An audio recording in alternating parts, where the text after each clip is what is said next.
Room share করে থাকার জ্বালা এখন বুঝতে পারছি। সামান্য একটাই কাজ বলে গেছি, সেটাও করতে পারিনি। কি রে অঙ্কন, এতক্ষণ কি করছিলি? সামান্য একটাই তো কাজ বলে গেছি, বাসনগুলো ধুতে পারিসনি?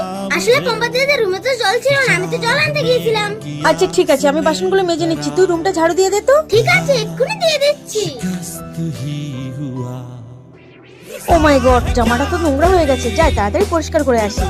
পম্পা দিদি, আসলে আমার এই জামাটাও নোংরা হয়ে গেছে। আর এই জামাটার সঙ্গে আমার এই জামাটা পরিষ্কার করে দাও না। আসলে আমি কোনোদিন জামা পরিষ্কার করিনি তো, সেই জন্যে।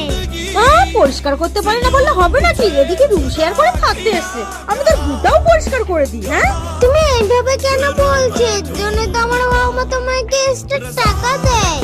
এই তুই টাকার গরম দেখাচ্ছিস, এদিকে তোর ভাগের সমস্ত কাজ তো আমাকেই করতে হয়। কেমন করে সেটা আমার জানা আছে।